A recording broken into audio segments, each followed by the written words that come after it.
Tanner. Hello, this is Tanner Tech.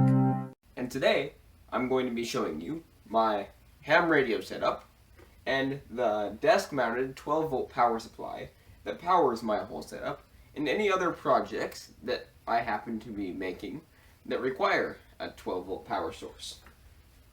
So, my call sign, like I said I would tell you in my previous video, is KM6JEY, or Kilo Mike 6 Juliet Echo Yankee. So, that's my ham radio call sign. So, I'm going to get started by showing you my ham radio setup and how everything is wired together and connected and powered by this 12-volt power supply. So, let's get started. The most important part of a ham radio setup are the radios. So here I have a 10-meter transceiver. In addition to this 10-meter transceiver, I also have a Bofang which can transmit and receive on both 70 centimeters and 2 meters. In addition to this, I also have a scanner which scans a bunch of different frequencies and can also be used for radio. So you can listen to the normal FM and AM radio on this. Now, the final thing that I have in my ham radio setup is this thing, which is called a linear amplifier. Now, this linear amplifier works on about 200 watts, which means that it takes the small output from this 10-meter transceiver and it amplifies the RF signal to a much higher level, so that way I can transmit on greater distances. I bought this at a garage sale for a very cheap price of about $7. Now, all of this ham radio equipment needs to be powered by something, besides the Bofang, which has its own battery. Now, these things take a lot of power. This 10-meter transceiver will take about 5 amps when it's transmitting on full power, and this will take about 15 to 18 amps when it's transmitting on full power, because this is basically a very high wattage amplifier. Now, most of the time this power amplifier will not be used because you can communicate with 35 watts with a lot of people. Now, this is only used for DXing and if you want to communicate with someone in a very far distance away. This radio is then connected to the linear amplifier, and it has a piece of 75 ohm coax going up to the roof where my antenna is, which I showed in my previous video. Now, to power all this equipment, I have created a 12 volt, or 13.8 volt to be more exact, desk-mounted power supply with this very neat front plate on it.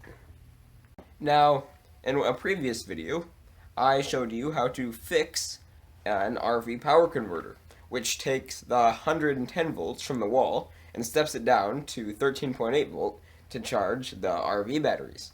Now, this supply can supply up to 50 amps, which makes it very useful for a project that involves high current devices. So what I have done is, after completely repairing this RV power converter so that it is fully functional again, I have inserted this into this little hole in my desk. I was able to wire it up to this cool looking faceplate. This faceplate consists of 2 terminals which allow the outputs of this power supply to be used to power other desk applications, and this light switch which actually turns on the AC power to this converter. Now, to put all these components on this plywood faceplate inside my desk, what I did is I took out this piece of plywood and I cut it into a rectangle, and then I cut holes inside it for the light switch and screwed it on.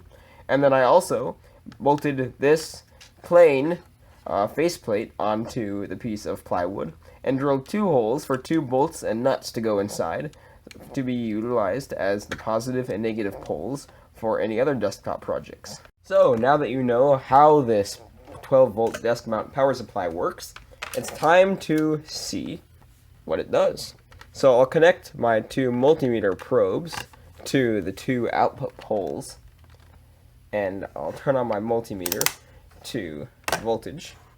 And as you can see, when I flip the switch, it jumps to 13.67 volts.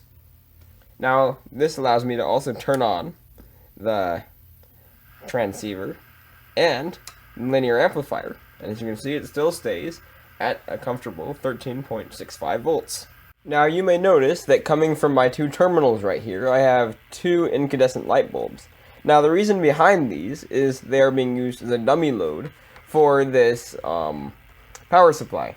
Now, because it is a switch mode power supply, if it does not have a continuous load of 1 amp or more flowing through it, it'll produce some very annoying high-pitched sound. This high-pitched sound is due to the power supply constantly switching itself on and then off many times a second to prevent the capacitors from overcharging past the voltage limit. The problem was solved by using two of these incandescent light bulbs. Now, as you can see, when I disconnect one of them, there is a slight high-pitched sound coming from this power supply, which is very annoying. When I put the lights back on, that sound goes away. So now that you've seen my ham radio setup and how everything is wired and set up, now I will show you some actual talking on this radio and showing you how well this antenna actually works. So here it is. Wow, you are coming in clear, especially for 40 watts. I'm transmitting about the same. What kind of antenna are you using? Well, I'm using an Antron 99 for 10 or 11 meters, and I got it. This has got an antenna tuner in the radio, so it tunes in just fine. I'm using a dipole, but your signal is coming in very strong. Okay, that was a perfect double. I didn't hear anything either one of you said. Try it one at a time. So, as you can hear, my antenna and ham radio setup both work very well for communicating with people.